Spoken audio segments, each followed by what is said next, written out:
todos estudiaron filosofía del lenguaje antes, tal vez un par de aclaraciones como algunos conceptos, ¿no? De la filosofía analítica, por ejemplo. Análisis, que es una palabra que usamos mucho en la vida cotidiana. Análisis quiere decir dividir, viene del griego y quiere decir separar, cortar, dividir. Entonces, la filosofía analítica o el análisis lo que hace es agarrar un problema grande y difícil y dividirlo en partes simples, para resolver primero las partes simples y luego hacer una síntesis ya del problema general, ¿no? Entonces es un procedimiento. La filosofía analítica es un modo de proceder, de dividir a las partes más sencillas, más pequeñas. Y esa es la única parte sencilla de la filosofía analítica, como describir qué significa la filosofía analítica. La filosofía analítica es una tradición de filosofía que es la más fuerte en todos los países de habla inglesa. Es el tipo de filosofía que se estudia en los Estados Unidos, en Inglaterra, en Australia, Canadá, Sudáfrica, por ejemplo. Algunas excepciones del centro de Europa. Y se hizo intencionalmente a principios del siglo pasado. Hubo un movimiento de estudiar el pensamiento y la lógica en contra de cómo lo estaban estudiando los alemanes. Fue un movimiento político inglés. Y en una universidad en Cambridge decidieron no leer más a los alemanes, los quitaron del pensum y empezar a hacer ellos su propia filosofía. Uno de ellos fue Bernard Russell, que nosotros vamos a ver una breve frase de él. Entonces es una corriente larga que se sigue estudiando y se dedica sobre todo a la lógica y al estudio del lenguaje de una manera muy científica, incluso matemática, ¿verdad? Una nota quizá introductoria también interesante al respecto es de que en Guatemala el filósofo quizá más famoso que ha habido era filósofo analítico y daba clases en una universidad de los Estados Unidos, en Indiana. Se llamaba Héctor Neri Castañeda, era de Zacapa, y él practicaba este tipo de filosofía. Entonces en la San Carlos hubo una buena corriente de estudiosos de la filosofía analítica. Pero ¿qué es lo que estudia entonces la filosofía analítica? El lenguaje, pero el lenguaje en el concepto más general. No es idiomático, no es semiótico, no es lingüístico. Esa es una de las cosas quizá también un poco arduas de aclarar cuando se estudia filosofía del lenguaje. ¿Cuál es la diferencia de estudiar filosóficamente el lenguaje con estudiarlo lingüística o semiótica o literariamente incluso? Y una diferencia básica, es que la filosofía se dedica a conceptos, ¿sí? Y entonces estudia los conceptos en su mayor generalidad. Y el estudio del lenguaje en la filosofía analítica se llevó a cabo hacia la lógica. ¿Por qué hacia la lógica? Y aquí va a empezar un relato, una historia que yo voy a hacer ya con las diapositivas.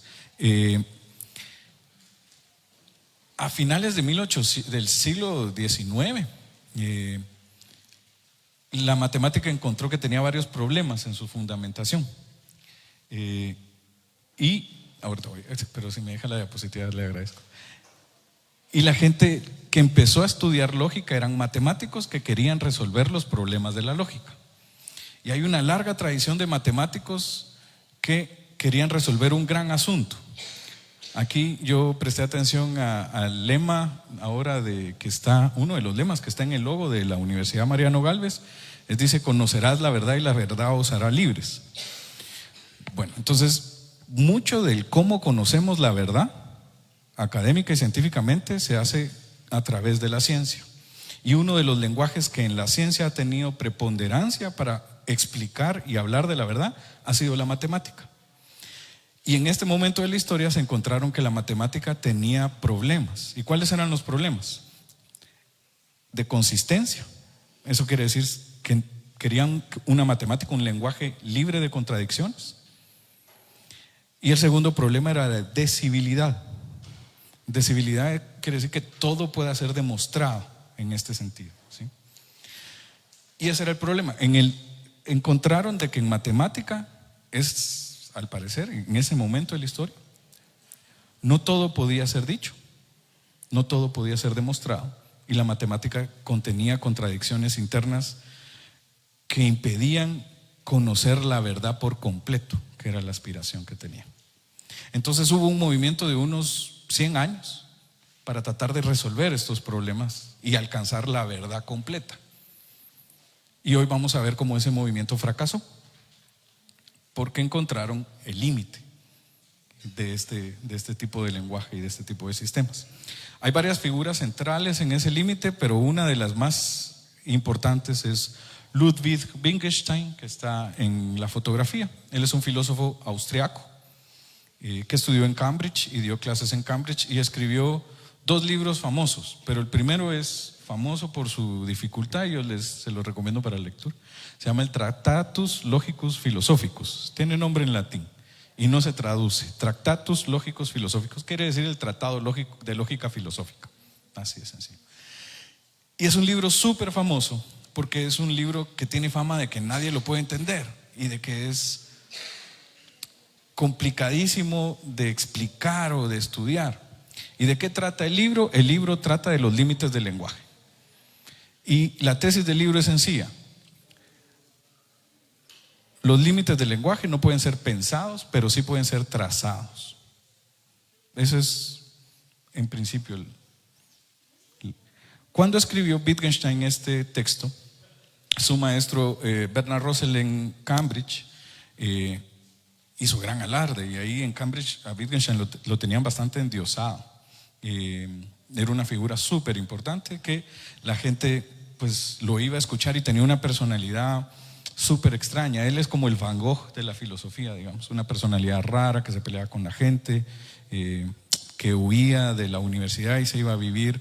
Imagínense que intentó en un mismo año ser jardinero en un monasterio en lugar de dar clases, y 3 veces en un mismo año intentó ser maestro de párvulos porque creía que ahí eran donde la gente debería aprender lógica. Las 3 veces lo despidieron, pero lo intentaba en un mismo año. Entonces es una figura extraordinaria, pero no vamos a hablar tanto porque también es bastante odioso, porque era muy soberbio. En la introducción de este libro dice que con ese libro, que es cortito, se resuelven todos los problemas de la filosofía, y que lo que a él le da pena es lo poco que se ha hecho con eso, con resolverlos todos. Entonces yo voy a hablar de él y de lo que propone, dando un par de giros, incluyendo a Kurt Gödel, que es un matemático y lógico, quizá el lógico más importante que ha habido en la historia, por lo menos el segundo más importante después de Aristóteles, Gödel.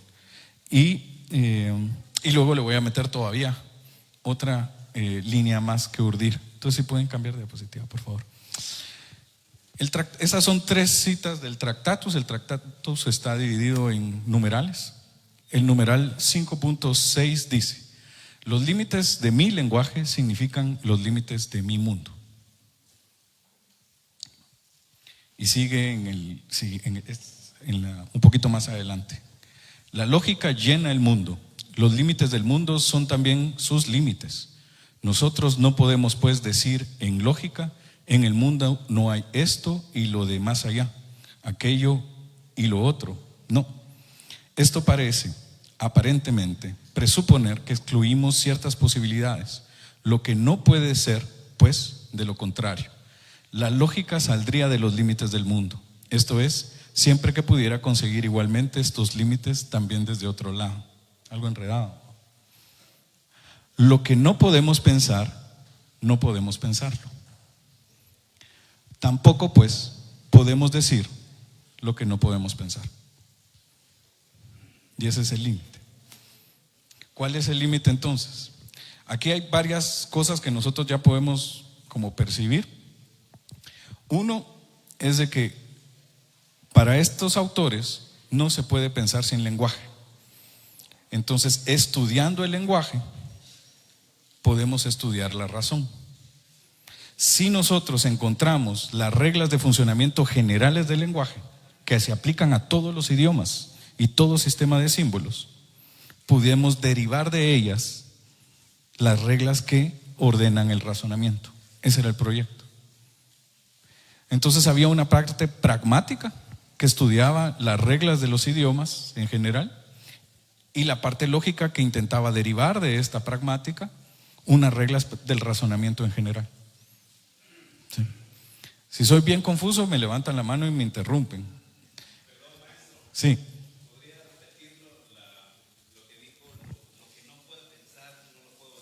Sí. Ahorita, es que están unidos. Una primera afirmación es de que pensamiento y lenguaje no se pueden separar. Y nosotros podemos hacer un ejercicio y tratar de pensar sin lenguaje. Ahora, eso también pasa por qué significa pensar. Pero si pensar es tener ideas con sentido, que es lo que propone el Tractatus, no se puede pensar sin lenguaje según el autor. Entonces, al encontrar, la conferencia esta se llama los límites del lenguaje. Entonces, al encontrar los límites del lenguaje, encontramos los límites de la razón. No podemos pensar lo que no se puede pensar, y entonces no se puede decir lo que no se puede decir. Ejemplos. Tal vez los ejemplos nos puedan ayudar.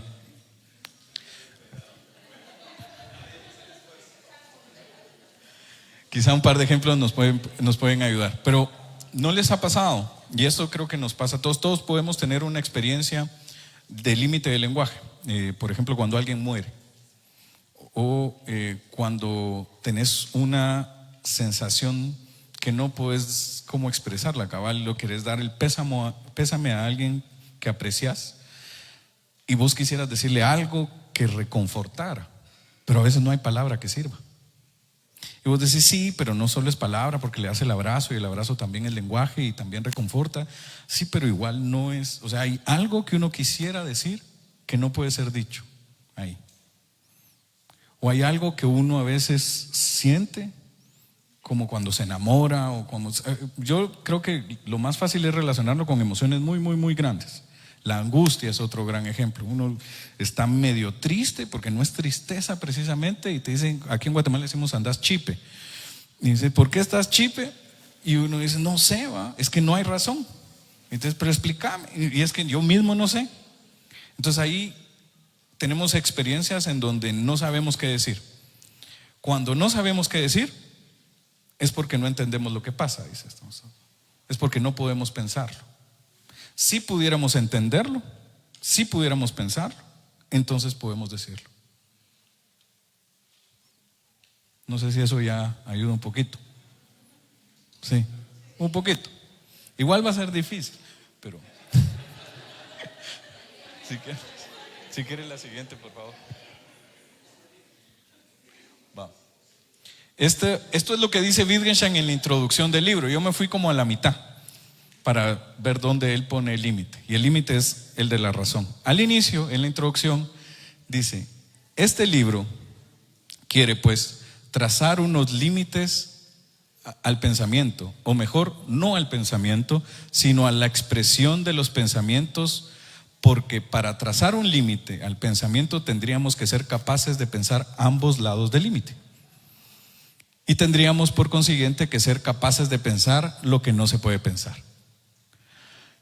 Este límite, por lo tanto, solo puede ser trazado en el lenguaje. Y todo cuanto quede al otro lado del límite será simplemente un sinsentido. Y eso es como él. Luego hay una cita de la introducción de Bernard Russell, que era su profesor, este otro matemático y lógico, que dice, no puede tener límites el mundo desde el momento en el que no hay nada fuera de él.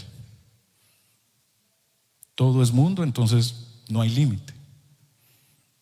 Es como esto del horizonte. El horizonte, vos ves como es como un límite cuando estás caminando, sobre todo como en la playa, en donde no hay como mucho obstáculo para ver, y caminas y el horizonte se mueve con vos.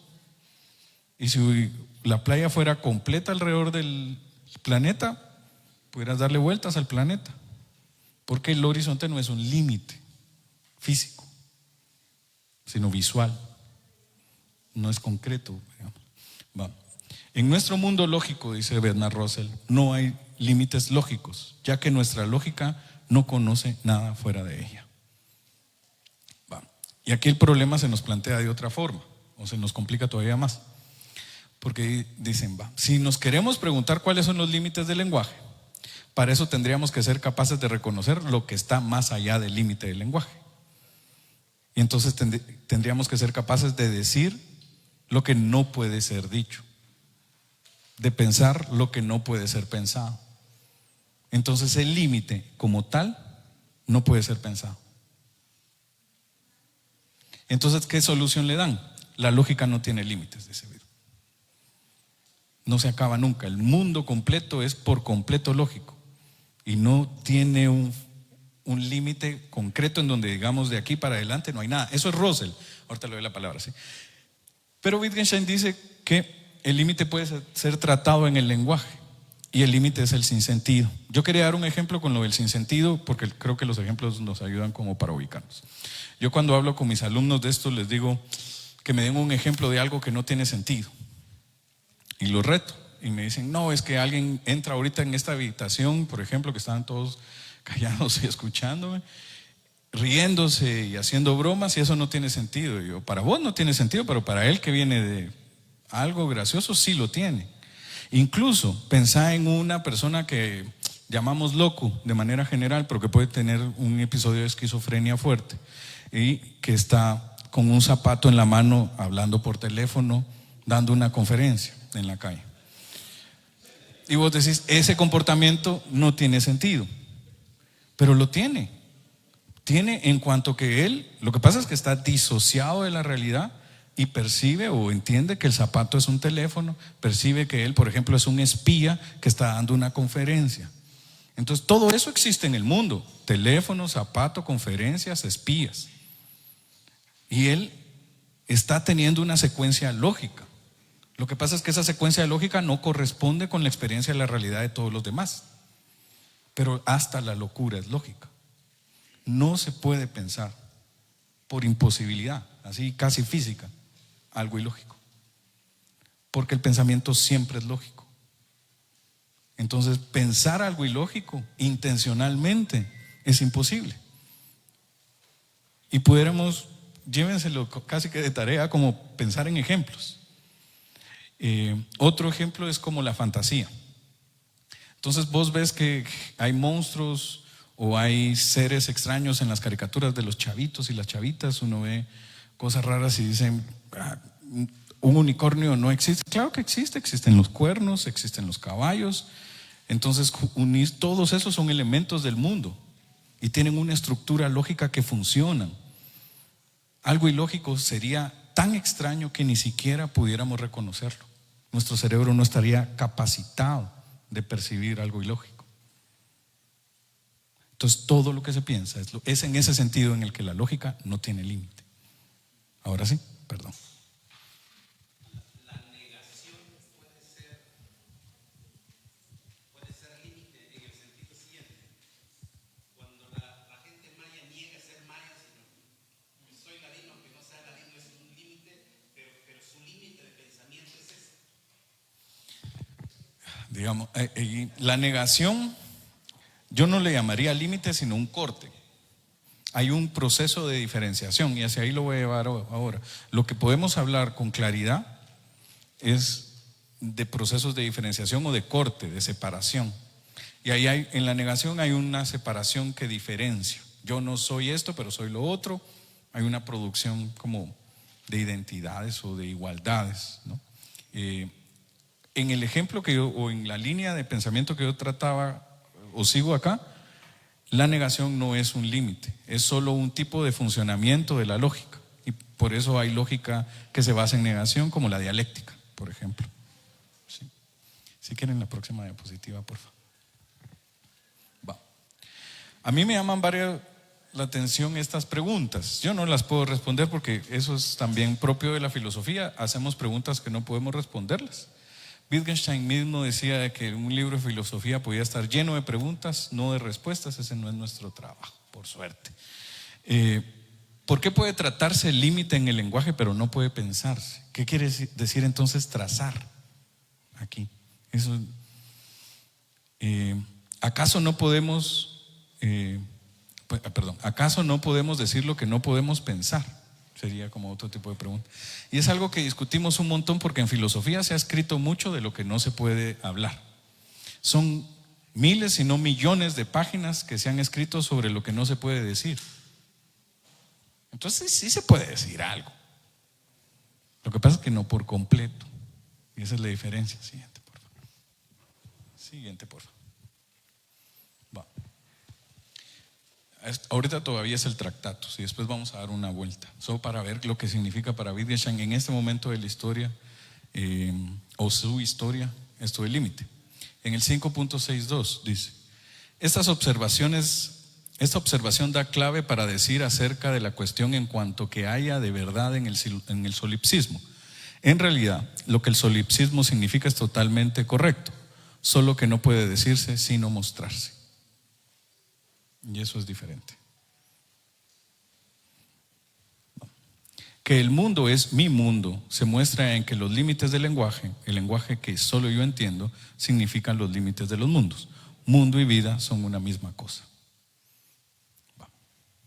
Entonces aquí podemos completar todavía lo que él está proponiendo. No puedes pensar sin lenguaje. Y los límites del lenguaje son los límites de mi mundo. Vida y mundo son una misma cosa. Los límites del lenguaje son los límites de mi vida, según él ahí. ¿Cuáles son igual esos límites? Yo lo que remarqué aquí responde un poco qué significa trazar. Yo no puedo pensar el límite, pero lo puedo trazar, dice él. Eso quiere decir, no lo puedo pensar, pero lo puedo mostrar. Hay un proceso de demostración, hasta ahí llegas. Siguiente, por favor. Ahora vamos a dar una vuelta para entender un poquito más las implicaciones de esto. Este es Bernard Russell, que era quien escribió la introducción a este libro. Este libro costó mucho que lo publicaran. Las editoriales y las universidades se negaban a hacerlo porque era un libro raro y difícil.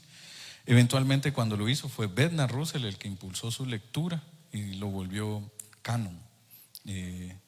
Russell, siguiente, porfa. Y Russell es famoso por haber encontrado un límite. Y el límite se llama la paradoja de Russell. No sé si alguien la había escuchado. ¿Alguien sabe también qué es más o menos una paradoja? Sí, es una contradicción irresoluble. Hay contradicciones que se pueden resolver, como las de la dialéctica. Muchas de esas contradicciones tienen solución. La dialéctica es un sistema de síntesis de contradicciones que permite resolución de contradicciones. Entonces, no todas las contradicciones son imposibles, pero las que ya no se pueden resolver de ninguna manera, esas se llaman aporías, de alguna manera, o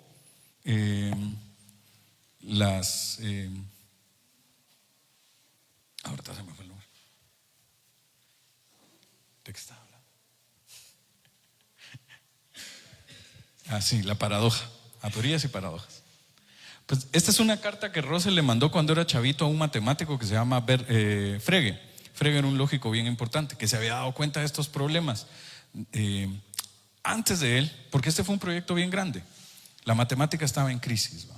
Y hubo un matemático que se llamaba Cantor que inventó un sistema aritmético con un nuevo concepto de infinito, el infinito de Cantor. Y fue bien famoso. Pero Frege llegó y le dijo: fíjate, Cantor, que te equivocaste en un asunto. Hay un error en la teoría, uno, no miles, uno. Pero con ese uno ya no es completa la teoría. Y entonces Cantor pues tuvo que dar marcha atrás a muchas cosas, y Frege dijo, en la soberbia usual de la academia, yo lo voy a resolver y voy a proponer un sistema sin errores. Y propuso un sistema sin errores de teoría de conjuntos. Y cuando estaba publicando el segundo tomo, Russell encontró un problema en el primer tomo, uno solo. La teoría de conjuntos funciona en todos los conjuntos, excepto en uno. Porque vos podés hacer conjuntos de lo que se te dé la gana, son clasificaciones. Hay un cuento de Borges que se llama Sobre la precisión de la ciencia, creo yo, en donde hay una enciclopedia china que clasifica los animales en los que perdieron la cola, los que han roto jarrones, los que pertenecen al emperador. Puedes hacer clasificaciones o grupos o conjuntos de cualquier cosa, pero hay un conjunto que no puede ser resuelto o que es contradictorio. Si quieren la siguiente, que es el grupo, el conjunto de los conjuntos que se pertenecen a sí mismos. Eso ya suena raro, pero de ahí salen estas contradicciones lógicas que son famosas. La manera más sencilla de ilustrar esta paradoja es la paradoja del barbero. Ustedes la pueden buscar luego, pero el barbero, hay un reino en donde el rey manda a todos los hombres a rasurarse. Y dice, todos los hombres se tienen que rasurar, pero no se pueden rasurar ellos mismos, tienen que ir con el barbero. Y el barbero dice, bueno, ¿yo me rasuro o no me rasuro? Porque los hombres no se pueden rasurar a sí mismos, tiene que hacerlo el barbero, pero él es el barbero. Entonces, ¿se rasura o no se rasura? Esa es la paradoja del barbero, sencilla. Esa es la explicación axiomática, sencilla también, de Russell, del tipo de conjuntos naive. En el último, el conjunto que se contienen a sí mismos. Entonces es el conjunto de los conjuntos que se pertenecen a sí mismos, se pertenece a sí mismo y a la vez no se pertenece a sí mismo. Porque si se pertenece a sí mismo, no se puede pertenecer a sí mismo, y si se pertenece, no se puede pertenecer. Es lo mismo del barbero, solo que dicho más complejo. Lo mismo. Pero este tipo de funcionamiento de la razón, esos son los límites. La razón puede pensar cosas que no entiende. Y eso está montado sobre una característica bien chilera del lenguaje. El lenguaje no tiene como condición la verdad. Podemos mentir. Como podemos mentir, yo les puedo decir, y esa es una contradicción lógica, este es mi ejemplo favorito, créanme, yo soy un mentiroso. Créeme que te estoy mintiendo. Te voy a decir una mentira. Esa es una contradicción lógica. Sí, es de otro tipo, no es una afirmación. No, que esa cuestión de límite. En la cosmogonía Hopi, dice que estaba el niño y el sobrino, pero tenía que inventar el universo. Pero para inventar el universo tuvo que inventar el límite, dice, porque si no, no podía inventar el universo. Sí. Y ese invento, quizás ese invento, y eso me sirve más. Si quieren la siguiente, porfa. Porque aquí hay un límite entonces. La teoría de conjuntos. Y esa es una manera de notarlo un poco más formalmente. Formalmente quiere decir lógicamente. X, en cuanto que X es un conjunto que se contiene a sí mismo. Imagínense que Frege de verdad pasó unos 12 años escribiendo su aritmética y cometió un solo error. Pero ese error destruye todo el sistema. Entonces, cuando recibió la carta de Russell, fue a parar, porque el libro ya estaba en la imprenta, se paró la impresión del segundo tomo y nunca se publicó. Y Frege nunca quiso volver a dar clases. Se deprimió. Casi se intentó suicidar un par de veces, porque para esta gente esto es bien, bien importante. Y Russell, en esta soberbia académica, dijo, no se preocupen, yo lo voy a resolver. Y se juntó con Alfred North Whitehead y escribieron Principia Mathematica. Ese es el nombre del libro de Newton, Principia Mathematica. Y ellos hicieron otra Principia Mathematica en donde iban a resolver todos los problemas de la matemática. Yo quisiera que viéramos más bien cómo esto está en la base de las ciencias, porque si la matemática está jodida la física, la química, la biología, y ahí para arriba. Va. La siguiente, por favor. La siguiente, esta creo que no nos sirve hoy. Y aquí llegamos al que a mí me gusta mucho, que es Kurt Gödel. Pobre Gödel también murió mal, pero era extraordinario. Y escribió libros de lógica súper complejos. Era físico. Y ustedes lo pueden ver en películas en donde sale con Einstein, porque cuando Einstein ya vivía en Princeton eran mejores amigos y salían a tomar helado en las tardes, esas cosas. Pero es una figura más bien desconocida. ¿Por qué es famoso Gödel en la matemática? Porque Gödel hizo un teorema. Y el teorema es una demostración matemática sencilla. Y lo que demuestra él es que la matemática es incompleta. Yo les recomiendo, si les llega a interesar un poco estas cosas, hay un canal de YouTube que se llama Veritasium. En Veritasium hay un episodio sobre que la matemática está llena de agujeros o tiene agujeros. Y habla de Gödel. Y lo explica de una manera bien interesante, que voy a tratar de hacer en un minuto.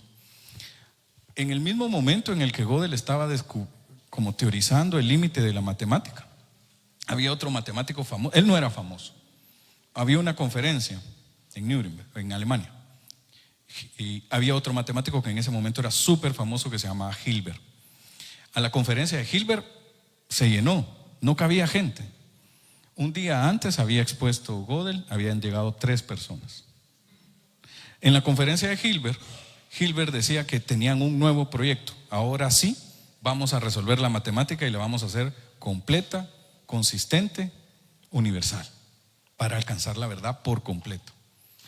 Lo que no sabía Hilbert es que un día antes Gödel había presentado la demostración que ese proyecto es imposible y la matemática no puede explicarlo todo. Si quieren la siguiente. Estos son las 2 formas del teorema. No vamos a extendernos mucho en esto por cuestión de tiempo, pero básicamente es que para todo sistema axiomático incluye una contradicción interna que no puede ser resuelta con el sistema axiomático. ¿Qué es un axioma? Es una instrucción simple para un sistema. Entonces, todo sistema de pensamiento que tenga bases o leyes simples incluye una afirmación que no puede comprobarse a sí misma, una contradicción, una aporía. Todos los sistemas matemáticos son en su base aporéticos.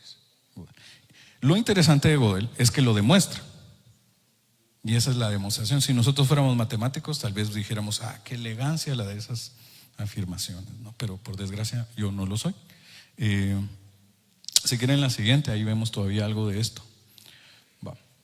Gödel inventa todo un sistema lógico para la demostración, un sistema súper complejo. En este video de Veritasium se lo explican como por media hora. Pero ¿qué es lo que trata de demostrar él? Que todos los sistemas de pensamiento incluyen afirmaciones que no pueden demostrarse.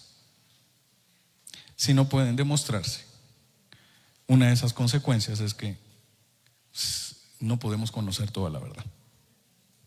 Ese es el límite, por más que quisiéramos. El sistema matemático entonces es inconsistente e incompleto. Y yo lo digo con tristeza. Todavía hay un montón de personas que creemos que la matemática, o que creen que la matemática es un lenguaje perfecto. Entonces, tiene un gran prestigio en el mundo, en las universidades, en la academia. Pero decir que la matemática es inconsistente y que no es perfecta no quiere decir que no sirva para nada. Este edificio no se está cayendo sobre nosotros. Los cálculos matemáticos que se hacen estructurales para el diseño de estos edificios funcionan.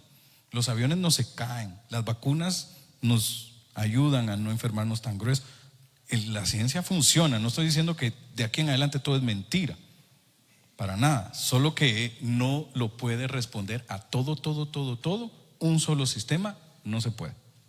Esa es la demostración, ¿sí? Entonces, cualquier sistema matemático consistente no puede probar su propia consistencia. Esta es otra manera. Aquí yo hago la diferencia. Entonces, Wittgenstein dice: el lenguaje y el pensamiento tienen un límite. Él lo dice. Gödel lo demuestra. Esa es la diferencia. Y lo demuestra en la mate. Y eso es bien difícil de alcanzar. Y si quieren pasemos a la siguiente, ya voy a ir terminando. Sí, las tablas de verdad es un mecanismo de análisis sencillo para afirmaciones sencillas. Entonces, un discurso puede dividirse en afirmaciones breves, y esas afirmaciones se pueden comprobar como verdaderas, falsas o no comprobables a partir de una tabla de verdad. Entonces, digamos que la tabla de verdad es un procedimiento de análisis, y esto es ya un tipo de análisis sobre las bases lógicas de cualquier tipo de lenguaje. Porque lo que encuentran para la matemática se aplica para cualquier idioma y para cualquier tipo de pensamiento humano. Bien. Si quieres la siguiente, disculpa, porque quiero hacer una última. Tengo 10 minutos y todavía quiero hablar de algo más raro todavía. Ella es Karen Barad. A ella no la anuncié en la conferencia, pero ella es la filósofa que a mí más me emociona. Es física cuántica, da clases en Santa Cruz, California, y está trabajando en una teorización de la cuántica a la filosofía, es filósofa de la ciencia. Y ella tiene una idea diferente del lenguaje, que voy a poner en un par de minutos, y propone difracción en lugar de reflexión. Reflexión es como copia. Pensemos en espejos. La luz es reflejada en un espejo y por eso cuando vos te ves en un espejo miras una copia tuya, digamos. La difracción no es el rebote de la luz, yo lo estoy diciendo de manera bien simplificada, sino es la interferencia de ondas que se exponen o se anulan o se hacen más profundas. En la cuántica, una de las afirmaciones es que la materia es difractiva. Hay ondas cuánticas que producen eso que llamamos masa. La siguiente, por favor. Y ella tiene una teoría del lenguaje que es reciente, el publicada en el libro 2007. Lo que veíamos antes era de los 50. La materia, voy a hacer varias afirmaciones y quizá aquí voy a ir un poquito más rápido, me disculpan. La materia es dinámica, performativa, son modos de hacer. La materia no es una cosa, es una materialización, dice. Es un proceso, cambia. Lo que pasa es que a veces no nos damos cuenta. Nosotros vemos que el cemento aquí ya está fijo, pero en realidad el cemento se sigue secando y se sigue secando, cada vez más lento. Los cerros, nosotros decimos, ese cerro tiene 1000 años, pero el cerro está cambiando. Y dices, no siempre estuvo ahí y no va a estar ahí para siempre. Los volcanes son más fáciles de ver cómo cambian porque se mueven, hablan, a veces tiran lava, cambian su geografía. Pero toda la materia, todo lo que es físico está cambiando. Lo que pasa es que hay diferentes ritmos. Las relaciones dinámicas de materialización son indeterminadas y devienen en modos de hacerse inteligible, dice Barra. Y yo les voy a poner ejemplos. Los procesos de materialización producen cortes, marcas. Entonces tal vez no hay límite, pero sí hay diferencia, hay corte. Las marcas, que son producidas por esos cortes, y las huellas no son siempre lingüísticas. Y la huella me parece un concepto súper potente, viene de Derrida también y de otros autores. Y yo el ejemplo que doy es el más sencillo. Ahorita que está mojada la tierra o el lodo, caminas sobre el lodo y deja tu zapato una marca en el lodo, deja una huella. Pero también deja lodo, el lodo se queda en tu zapato. Y si entras al salón, dejas lodo por todos los lugares en donde caminas. Entonces la huella no está solo en el lodo, no está solo en tu zapato, también está en el piso. Entonces la huella es una redistribución de materialidad y no está presente. No es un aquí, un ahora, sino es muchos lugares en muchos momentos. Las ondas son así. Una onda no está en un solo lugar en un solo momento, sino como se expande en onda, está en muchos lugares a muchos tiempos. Y la materialidad se reconfigura así, según la cuántica. Las marcas, entonces el mundo está lleno de marcas, el universo está lleno de marcas, y esas marcas la mayoría no las hicimos los humanos. No son precisamente lingüísticas, pero son un tipo de inscripción. Y si quieren la siguiente, por favor, ahí yo tengo ejemplos, no se ve muy bien, pero son piedras. Un ejemplo sencillo es cómo los geólogos pueden leer piedras, porque estas huellas que quedan en los cortes, cuando se hace un corte en un cerro, por ejemplo, en una montaña, se ve miles de años, millones de años de sedimentación. Y puedes saber cuándo hubo una erupción. Hay una larga lineecita gris, hay una gran erupción, porque cayó un montón de sedimentación. Ustedes pueden verlo a veces en los cortes, cuando uno corta un cerro, hay caracoles, conchas, animales marinos, ¿no? No sé si ustedes lo han podido ver. Y es porque antes ahí hubo agua. Entonces, esas geolingüística es la práctica de leer materia o materialidades que fueron marcadas por procesos de interacción material, pero que no son precisamente humanas. Y hablan de tiempos geológicos o de escritura geológica. La siguiente, porfa. Esta no se ve, pero esta es una foto de la luz pasando por un gilet, le decimos nosotros en Guatemala a cosa. Y si se ve, la luz pasa por muchos bordes. El borde del gilet no está fijo, y eso es para lo que me sirve. Cuando nosotros decimos límite, a veces pensamos que en un límite es como una cosa así, esto se acaba aquí, empieza el vacío. Para nada. Este límite es dinámico. Los límites entre los cuerpos son dinámicos, no es una cosa fija, mucho menos los límites políticos o identitarios. Entonces uno va a Chiapas, y para pasar a Chiapas está el Suchiate. Y el Suchiate a veces pasa por aquí, a veces puede pasar un poquito más para allá, eventualmente se puede secar, o a veces hace 1000 años el Suchiate pasaba por otro lado. Y ese es el límite entre Guatemala y México, en Chiapas. Y hay comunidades maya hablantes en Chiapas y en Guatemala. ¿Y por qué lo dividimos por el Suchiate? Porque así lo decidieron y lo escribieron en un papel. Pero ese límite del Suchiate también es dinámico. No es solo que las fronteras o los límites sean porosos, como a veces es que son ficcionales. Ficcional no quiere decir ficticio o mentira, sino que son generados. Y esa generación no es estable, es histórica y cambia constantemente.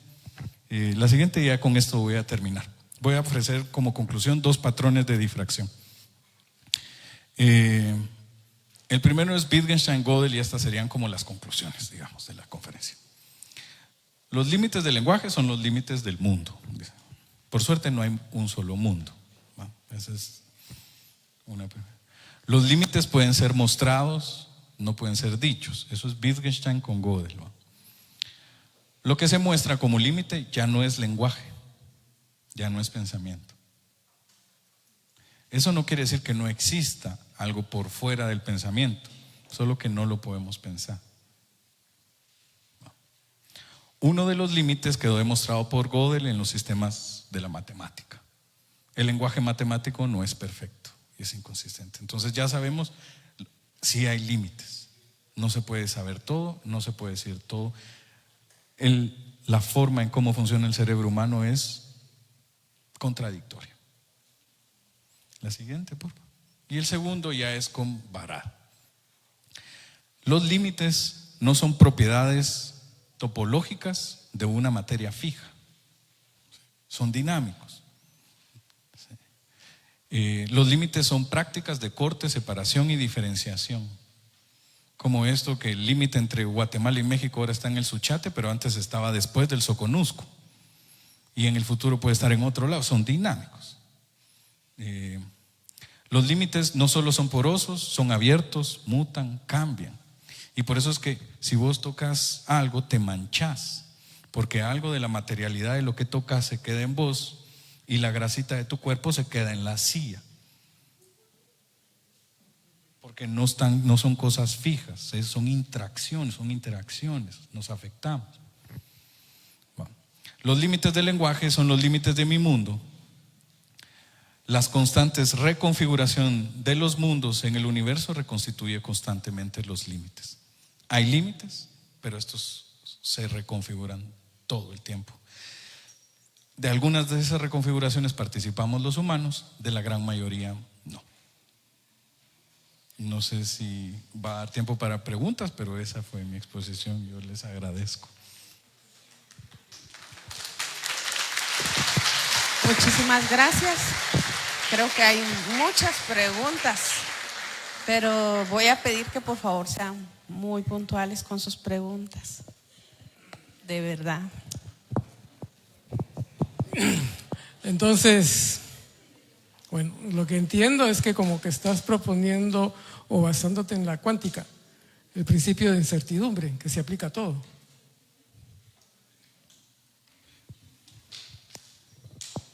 No precisamente el principio de incertidumbre, porque incertidumbre ese viene de Schrödinger. Incertidumbre es como una incapacidad de conocer, ¿va?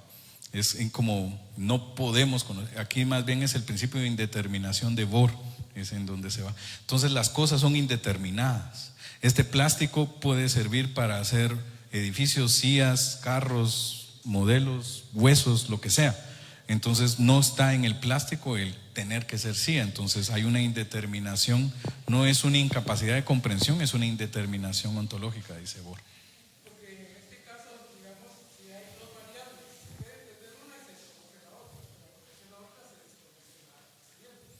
Sí, en el de incertidumbre sí, en este otro no, por eso hay un montón de… La teoría de cuerdas lo que propone es que entonces hay una teoría de múltiples mundos, ¿no? Sí. Entonces las opciones ocurren, lo que pasa es que no nos ocurren a todos al mismo tiempo. Muchas gracias. ¿Alguien que se quiera animar? Ahí atrás hay una. Sí, porque está muy profundo todo esto. Y los que se durmieron.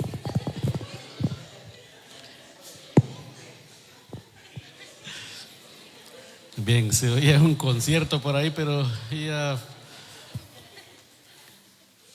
hablamos o escuchamos del loco, ¿verdad?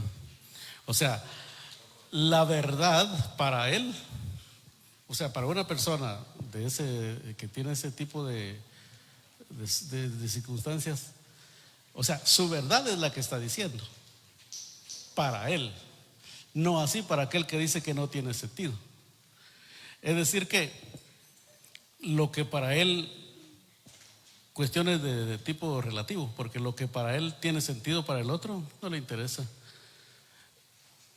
Es decir, aquí estamos prácticamente tratando de entender de que al final es como si hablamos de límites, entendí que es como los colores del arco iris, ¿no? Que ese es un límite, pero hasta dónde llega ese límite, no veo ese límite. Pero si yo quiero, ya dijimos del horizonte, quiero llegar a ver dónde está el límite y voy de cerca de un arco iris, igual no lo voy a encontrar. Entonces prácticamente el límite para unos existe y para otros no. Realmente como que existe, pero a la vez no. Sí, ese es buen ejemplo el del arco iris. Gracias. También porque depende del ángulo donde lo miras. A veces estás viendo la misma área del cielo pero desde otro lugar y no hay arco iris. Entonces yo quisiera, lo que dices me sirve para hablar también de la verdad. Desde estas teorías, y eso es lo que decía Gödel ya después, lo que tenemos que aceptar es de que ese concepto clásico de verdad, que la verdad es universal y esencialmente invariable, es falso. La verdad cambia, la verdad no es universal, entonces no es verdad, decía Gödel. No hay tal cosa como verdad. El ejemplo que doy es porque esto rompe con la metafísica clásica. Entonces la gente se pregunta, como en el ejemplo que di de los unicornios, ¿existen los unicornios sí o no? Y yo le digo a mis alumnos, ¿acaso no has visto uno? Hablan, cantan, escupen arcoíris y los niños les hablan, ellos les hablan de vuelta, existen. Y te dicen, sí, pero es que nunca has visto caminando uno por la calle. Tampoco nunca has visto al número pi caminando por la calle y eso no hace que no exista. Es que hay diferentes modos de existencia. Entonces para el loco no es que sea su verdad, es su mundo, digamos. Y ese mundo, ya cuando decimos cuál será más verdadero, el del loco o el nuestro, la respuesta de Wittgenstein es: esa pregunta no tiene sentido, los dos existen. Bueno, muchísimas gracias. Por tiempo lo vamos a dejar aquí, vamos a cortar la transmisión y le vamos a dejar el tiempo a nuestro director, el doctor Julio.